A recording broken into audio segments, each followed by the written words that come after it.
This is a slightly longer update from the Action Group team. There is a shorter update, 4 or 5 minutes, which is also on the website, which is a little bit more clipped and focused. But I wanted to give you a little bit of a longer background story.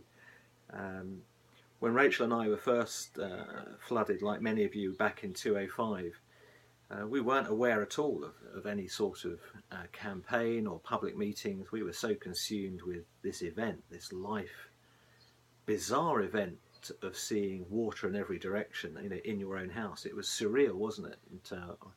And if it's your first time of being flooded here in December, it's overwhelming, and you will struggle to engage with this sort of interaction. When you're flooded for the second time, you know what you've seen it before, and you know that smell, and you know what you're facing, and you've got that knowledge from that past event. So second time round, it's we are aware of what needs to be done, and we're also aware that of the facts and the issues surrounding the flood debate, the issue of flooding. And the issue of government responsibility. So many of us who've been flooded second time, we've got this capacity to stand back and say, hang on, we need to now engage with government and enter the political process of, well, when I say, politics is a funny word, isn't it? We have to be careful, because some people say, politics, don't like that, don't want to be involved in that, we just want those barriers in. And if we change the word politics to the word power and change, how does power and change work in the United Kingdom in 2016? I think sometimes that's a healthier debate. To be very clear, we just want the city protected. We want our friends and neighbours, many of them very vulnerable, and also in other communities like Cockermouth and Shap and the outlying districts here, Warwick on Eden and Keswick and Kendal. Everybody just wants their communities protected so we can get back on with our lives. But the reality is that this is a government resource issue. If you say, where are the bottlenecks, it's not just that blasted narrow run down to Botcherby Bridge that's been narrowed by the City Council selling off the land for Kingfisher Park, creating this incredible funnel in their madness, and they're up to the same game, aren't they, of selling off land in that area, because that's Britain 2016. So if we say let's not get involved in anything that's too political, well, unfortunately, it's the politicians who have made the stupid decisions over the years, the short-termist thinking of local councils, who, not the staff, absolutely not the staff who are servants, who are doing their job. It's leadership, it's political leadership that's failed the city over years by reducing floodplains, building on floodland. The reality is, and we maybe don't want to admit this, is we have to engage with the process of how change in politics works. If we do not point at where power is and say you must change, then in 6 months' time we'll get nothing. And there's a tendency still in this country, and maybe more so in outside of the urban areas in the provincial parts of Britain, to have this incredible trust in what I call anointed authority, that these sort of what I'd call sometimes patrician figures, paternalistic figures such as MPs and senior officials still need to have our unquestioned trust. But remember, we're a Western democracy. How does Western democratic process work? It works through an adversarial process of pitting arguments against each other. The whole process of the House of Commons facing each other is that's called what's called a dialectic. It's a dialogue or a dialectic. The idea arguments go backwards and forwards. What comes out of that argument, and remember those two sides are two sword widths apart, for a reason. The idea it is a fight of argumentation, and what happens sometimes though is that we don't get alerted to political process and power and politics, how it works, and we become rather underneath the influence of confident figures, and forget that the only way change takes place, friends, is you enter the fray and you put your arguments across.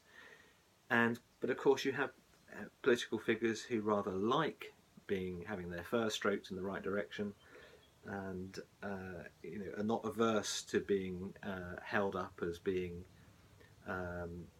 specialist figures or senior figures in society who automatically acquire our deference. We need in this fight to put aside and be alert to what I call Edwardian decorum, that is, people who say, please don't question me too hard because I get hurt feelings.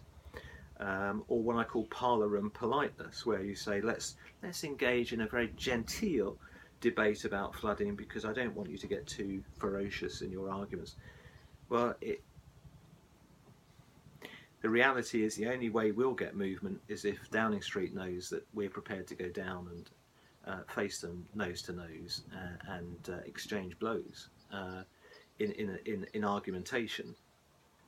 So we'll get nothing if we fall under the spell of what I call Edwardian and parlour room politeness.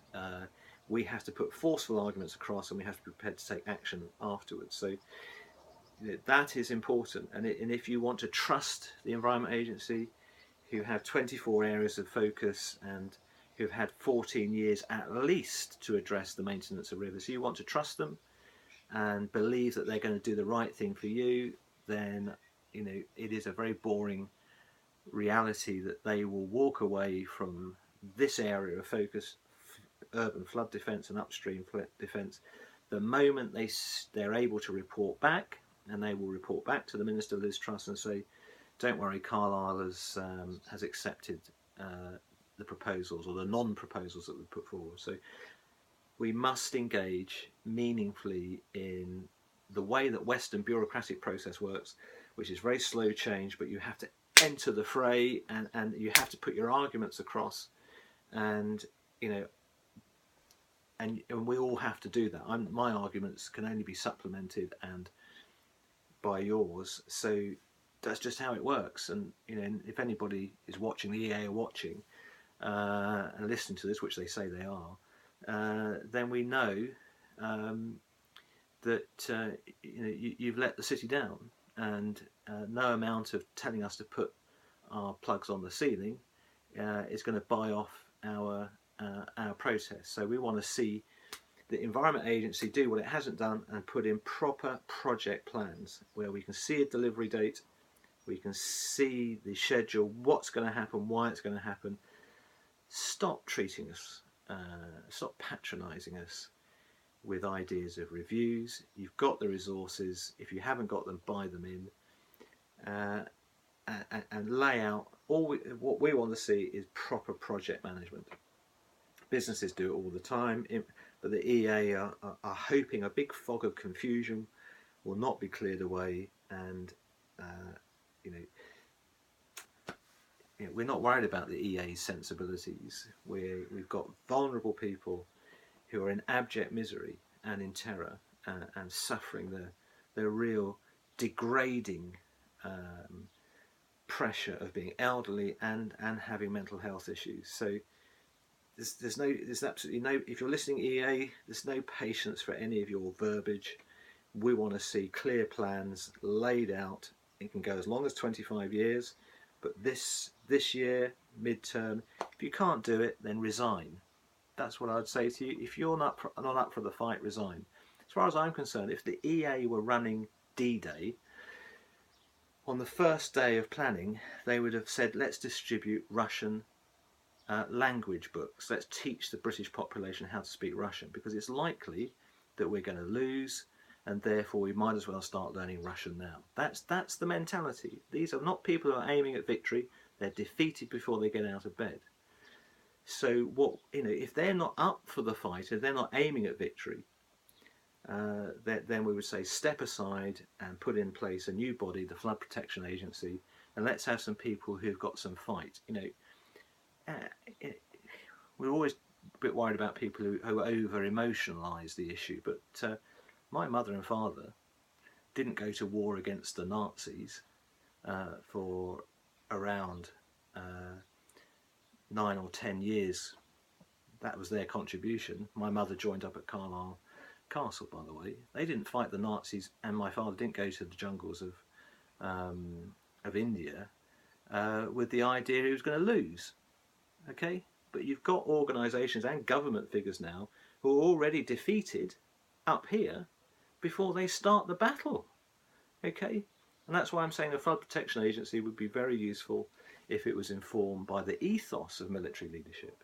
You know, you've seen young men go to Afghanistan, a very, very confusing war without a clear victory definition, and fight like lions to win, even though the government hadn't given them a clear mandate and a clear definition of what victory looked like.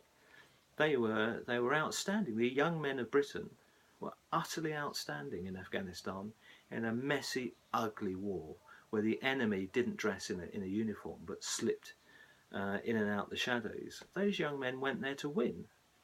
But in terms of the flood debate, the Environment Agency are defeated. So we're saying to the government, we want these clear plans. Anything less than that, you've got to be joking. You know, just grow up and do what industry does all the time, and that is they work with complex infrastructure plans, and they're laid out by project management professionals who work on a very complex scale. They deal with complex stuff like flooding all the time.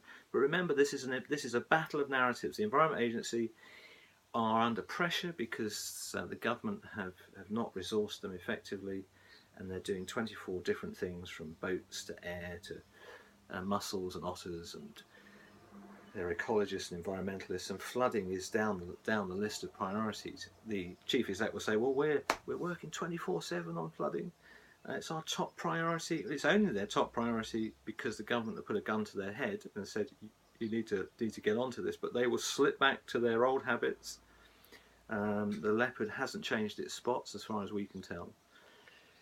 So, you know, we need to keep the campaign going. We need to be realistic about how change and power works in this country, and in a populist democracy, we have to be prepared to go on the streets. We have to be prepared to go down to Downing Street or to the office of the EA and cause merry hell. And you know, I know that for some of you, you just won't have the capacity or time to do that. But if you think they're going to deliver, if you believe what John Stevenson says, well, there's a process in play. Well, I'm inside that process. I'm talking to Rory Stewart.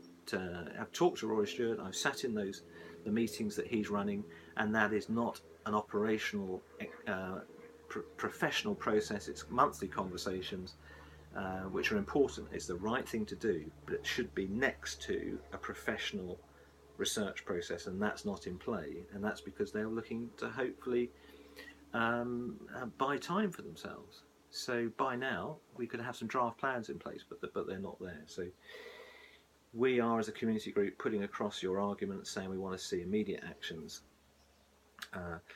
We have, we are listening to what different groups say. The report that was put out 2 weeks ago was very thin. It's a statutory report. It doesn't propose any actions, and of course we've said that's just totally unacceptable. You know, I've written and phoned people like the Director of Environment, who reports directly to government, Dominic Danini. Cumbria County Council doesn't respond, and so therefore it's hard going, because these bodies are fearful, and they want status quo is much easier. So Dominic, if you're listening to this, you know, do us the courtesy, please, of getting in touch and talking.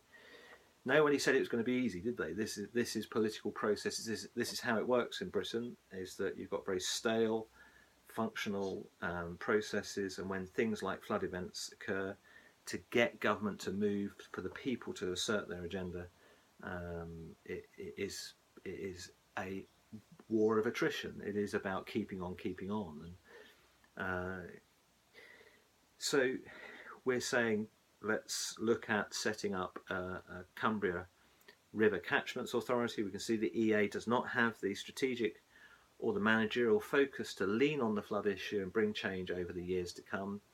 Let's be honest about that. They've had 14 years to do it. The Institution of Civil Engineers issued a brilliant report in 2002, commissioned by the Environment Agency, and unfortunately, they filed it because, again, they don't have a structure that, if you're in business and you know the decision-making processes, and if you run a business, you know that you can get action and change because you have those decision-making ligaments and structure and hierarchy and mission focus. The EA and many areas of government don't have that because they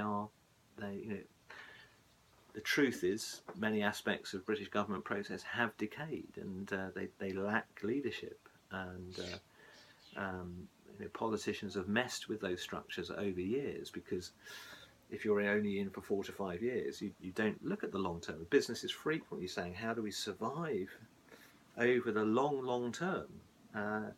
Governments are messier than that, and I think, in fairness to Rory Stewart, when you hear him speak, you think, hey, I think he's got a measure of honesty and integrity, and I think he wants to do the right thing in terms of getting a long-term solution. But he can only, I think, do what he should do is if we send him the right messages, and we're saying to him, you need to deliver. He's doing a national resilience flood review in the summer with Oliver Letwin. You could argue they're two of the most intelligent men in government. Intellectually, they're well equipped. I think what they have achieved. I think what Stewart and Letwin have achieved. They've gathered the wider strategic and economic arguments, informed by Professor Dieter Helm, who's got a much more strategic view of the flood issue. I think they've brought together various reports, and they've brought the nose of the tanker in terms of argumentation. They've brought that round from, well, flooding, you can't do nothing about it, so just tell the citizens to grin and bear it, which is the sort of general message from the EA. We're coming to make you more resilient.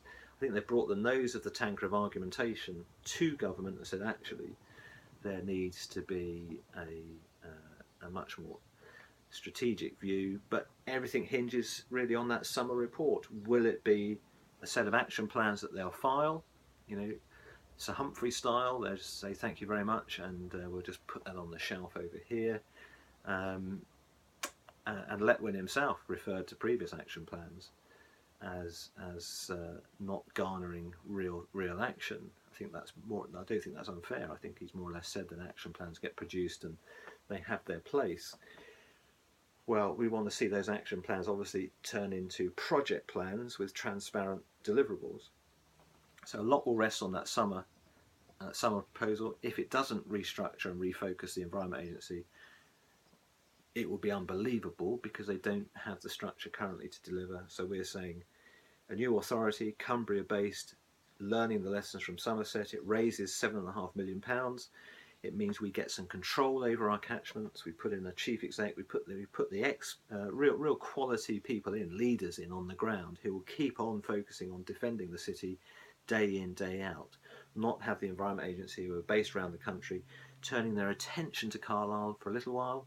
Oh, and then they're going over here to the latest focus, and they bring their people back over here a couple of weeks later. Rory Stewart said that the A591 road, that it was completed in 5 months. That he hinted that was not bad going, and I would say, well, by any stretch of the imagination, 5 months for that size of road is not great going.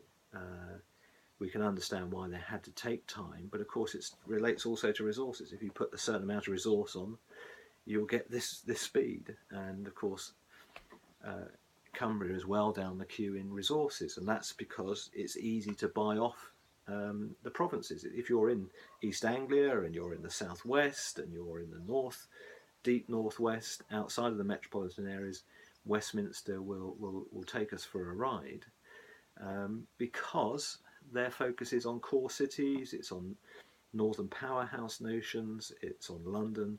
London, by the way, is 4 times more flood secure than other UK core cities. Now, Carlisle is not a core city. Leeds is a core city, and London is 4 times more secure than Leeds is. So remember, that's why I keep saying it is a fight to get Carlisle up the agenda. The stakes are high. It's not just my daughter's education was interrupted at Trinity School. It's McVitie's has 1,000 employees, and Yildiz Holdings, who own McVitie's, a Turkish-based conglomerate, who I hope are listening to this as well, and we want to work with business as well. And Jonathan in the group is saying to businesses, please support the campaign to keep those businesses here and attract more businesses. We want to use the flood event to say to the world, come and bring your business here, because we've got a live project that will ensure that Carlisle is a safe city to do business in. McVitie's, if there's not a solid deliverable plan on the table, there's no reason to stop them going to one of their 53 other global sites.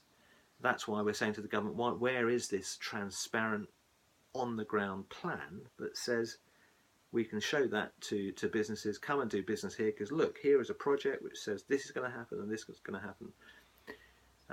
But we think probably it's best if it's delivered through a very fit local or new authority that takes the pressure off Cumbria County Council. They've had their budget slashed. We've said to Cumbria County Council, we have incredible sympathy for your situation. There's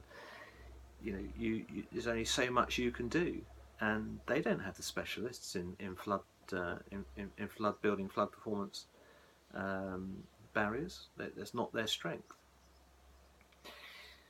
So the debate is a complex one, and we need to keep the focus on the campaign, and we have to be prepared to go up to the next stage. If it's true that only reviews are going to be put forward over the months, that it's going to be a buy-off. Reviews are a buy-off, and if there's nothing that is going to be solid, then we have to, even though we're fatigued and tired by keeping the day job going and putting our houses back together and a myriad phone calls to people who don't call you back, we have to gird our loins and double our efforts and up the protest and say to government, we are prepared to go to the next stage.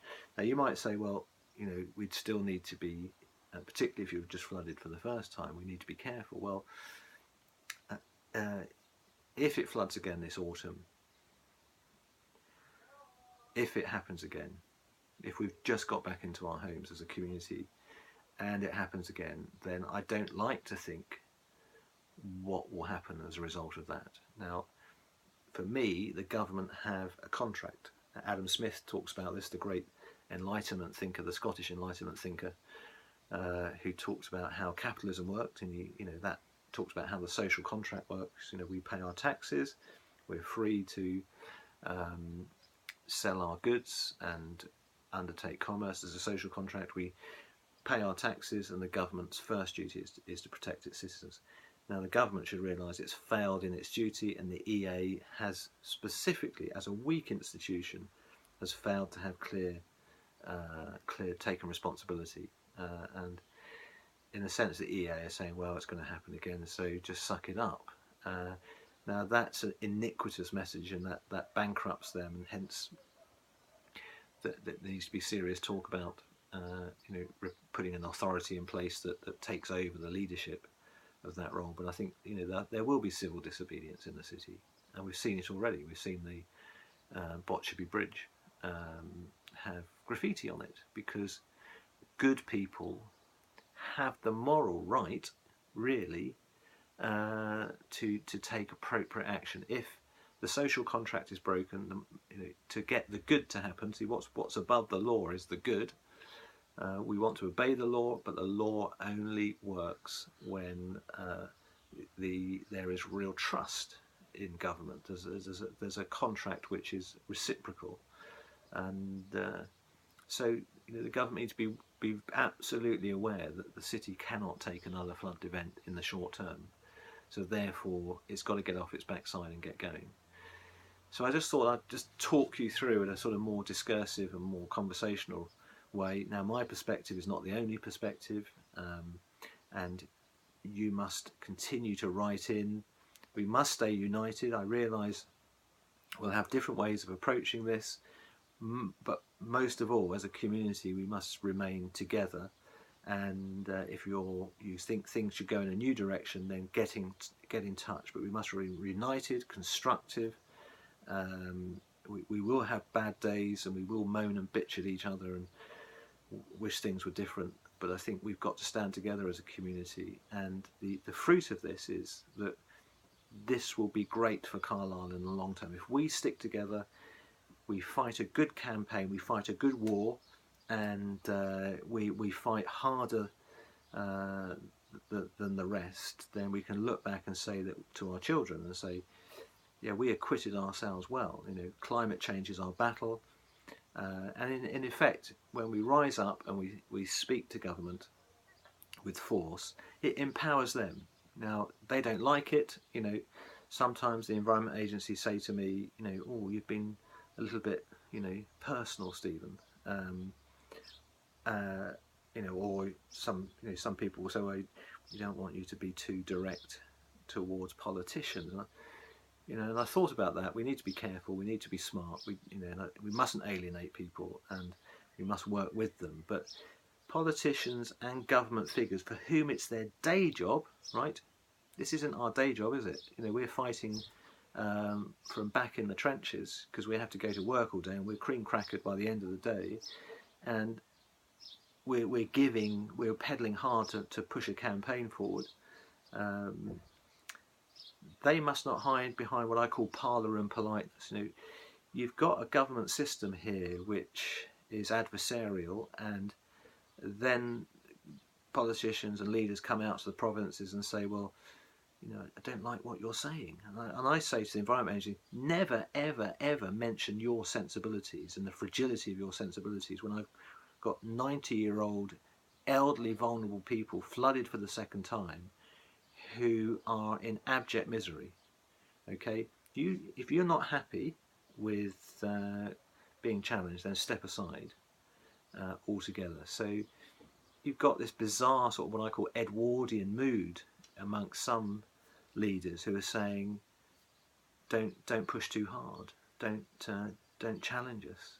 I think, well, get out the game of politics then. If you're fragile, and Carlisle needs leadership, and there's some talented people there. I mean, conscious people like Stuart Young are very effective people, and people admire him and what he's done and achieved, and we're looking to him to be that sort of leader for us, to really stand with the flood victims. And we know he's going down to London and asking for money, and we want to work really closely with Stuart and support his campaign to get more money. So, but we've got to put the argument across effectively, and that means keeping going. It's a long-term game. We're saying to government, we're not going away, and if you don't deliver, we will up our protest, and it could get messy. It could get messier for government,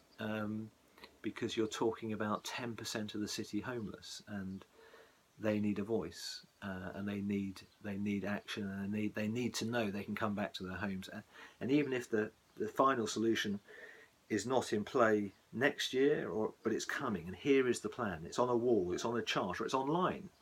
I did some consultancy work for a major organisation in India whose clients were major American car companies, and even 10 years ago they had online project plans, what they call dashboards, showing the progress of project plans, and I was impressed even then, 10 years ago, at the level of transparency of project management, and the EA are light years behind in their complex project management. All that technology exists, and we're fighting to bring in that sort of quality of project planning. And I've seen it in action, and I'm saying, look, these guys are doing it all day long. It's normal, but the mentality of government is not to be very modern. These are not very modern organisations. The £50 million that George Osborne threw to us to make our homes more resilient was a fabulous waste of money, wasn't it? That shows how poor government decision making is, because that money was thrown out without any thought. You can't make Victorian homes flood-proof. You'll have the bizarre spectacle of some homes having to open their flood doors to let the water in, otherwise it will cause structural damage. You know, you've got the perversity of £50 million just being thrown down the drain. We've got 25 million to put flood defences in.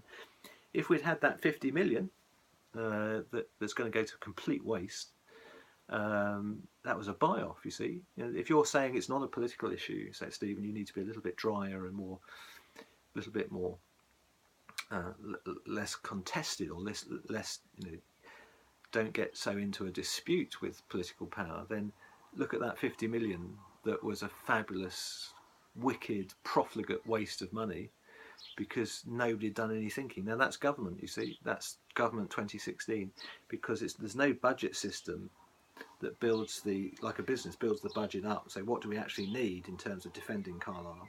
And by the way, that there currently is not a planning process that puts to government the optimal flood plan for Carlisle. They're working within the £25 million that they've been given, but of course the obvious thing to do is to say, thanks for the 25 million, but we need 62 million because here's the plan that will make the city much, much safer. Give us 25 and it will be sticking plasters and just, you know, more bricks that will channel water in different directions. But give us 62 and we're home and dry for decades, or we're much nearer. Now see, that has to be planned. We're saying you put down an optimal flood defence system for the city, lay it out. We can build the cost upwards and we can fight if it's 62. If it was 27 million, we need to know that and we need to fight for the extra 2 million and so on. So that mentality, it is a cognitive leap for government. It is leaping from, here is how commercial operation works, and they've been working like that for decades. Here is government processes which are back in the 19th century, who are sort of floating around in a fog, doing a bit of, you know, worrying about mussels and otters, and, you know, they're lost their directions. Here's how business works, all right? They build their budgets up from the ground, they have set plans, and they fire people when they don't deliver it. And, you know, you can understand why business people get absolutely incandescent about the looseness sometimes of public sector planning and thinking. So £50 million down the drain effectively, and yeah, you know, good luck to us as we try and spend £5,000, some of which has gone, £500 has gone just for a consultation, which we didn't realise because it was, you know, shambolically organised. That money could have been used really well, but it's not. So if you're worried about challenging the government, that's how they work. They just wasted 50 million, and we could have had that on top of the 25. So therefore, you know, it is about putting these arguments across, and you know, you keep sending your thoughts, and we'll keep putting them across. So I'm sorry that was a little bit rambling, wasn't it? And you know, I'm learning. I mean, I teach global leadership and change in a university. What do I know about flooding? Probably about the same as you do. But you know, what we're doing is there's a lot of clever people in Carlisle and the Cumbria, a lot of smart people who give them a little bit of time to read and think. We can put a good campaign together because, okay, we're not expert in the field, but we know we know when we're being ripped off with weak arguments and bought off, because we've been round the block, haven't we? And we've seen what the world, and when the people put their heads together, it's amazing what we can come up with. So we know more than we think, actually. So we must trust ourselves to be able to deliver for our children and look them in the eye and say, yeah, we took this on. So it's a bit of Churchill spirit, isn't it? It's again, it's about having victory focus. The agency, the government agencies, are not focused on victory. They're focused on getting through the political cycle. We're focused on victory. We've got to help them, show them the leadership. We've got to show them our colours, and that we mean business. And that's about endurance, and it's about the quality of our arguments and putting better arguments back across the net. It's you know, it's a top hand return. And if they come out with wet proposals in the summer, then we challenge harder, and we hold them to account. You know, you're held to account at work, aren't you? You do a job. If you do a bad job, if you're an artisan, a craftsman, you get immediate feedback. You know, I'm in the classroom with 40-year-old Yorkshire managing directors who run engineering firms, and my goodness me, when I put a weak argument across in the classroom, I get immediate feedback. Trust me. So I'm exposed to feedback every time I step in the classroom or the lecture room, and in the seminar room. Why do these guys feel that they can get away with putting 50 million down the drain? Why, and so on and so forth. You know the argument. So let's keep talking. If you got podcasts that you want to put up that are supportive and constructive towards the campaign, that focus upon this victory for the city, then send them through. It's not my voice, it's yours. And we keep saying to the press, please support the campaign. We've talked to the News and Star and said, look, please stand with your readers in their distress, and we've asked them to support the Blue Ribbon campaign, and we're waiting to hear from them on that. Please stand with us. And for those of us that are feeling strong at this point, who are able to be in the fight, let's continue to put our arms around those that are feeling down at the bottom, particularly those who've gone through it the first time and are really suffering. Let's stand with them. We'll get criticism, at times for campaigns like this. We'll always get criticism, and we need to learn, don't we, and listen carefully. But let's stand with each other. Let's help and hold on tight to our neighbours who are feeling it. Let's give them hope. Let's be people of hope, people of victory, people who through this experience will find our voice and will educate our children to know that if you want change, it is about standing up and speaking, and it is about digging in over the long term. So Rachel and I, by the way, we're going back to Eldridge Street. We love it there. Lara has told us that you've got no choice. That's where you're going. She says, that's my home. I want to get back there. So we're going back to Eldridge Street and Warwick Road and the Beehive, and being back part of our community, which is so precious to us. But we understand those that can't. If you feel it's right for your family that you have to move on, absolutely. You must do what's right for you. But I think it would be great if we all go back and we fight and we look fear in the face. I think it was it Lyndon Johnson? No, it was Franklin D. Roosevelt, wasn't it? FDR, the American president, the formidable figure of Franklin D. Roosevelt, says the only thing that you have to fear is fear itself. In other words, if you let fear seep in, that's the most dangerous thing. Life is about looking risk in the face and taking it on, isn't it? There is risk everywhere, and as Cumbrian people, this is our moment to up the gear. I think the flood debate is about a renewal of the Cumbrian economy. It's about getting Westminster's attention.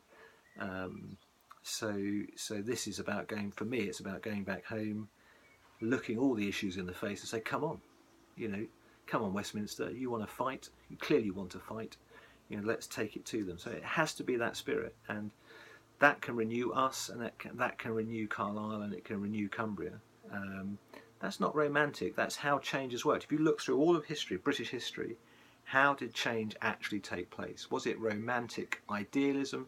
No, it's probably more of dogged campaigning, and you've got some incredible figures, totally unqualified people who brought about change. You look back at how British politics has changed in the last 100 years, you'll see men and women who've got absolutely no right in one sense, who are not part of the elite elements of the establishment, who transformed British politics. So to think that we can't change it is, history tells you a different story. We can change the direction of Cumbrian destiny by the force of our character and force of our will. And that's not meant to be a rallying romantic call like a John F. Kennedy type thing.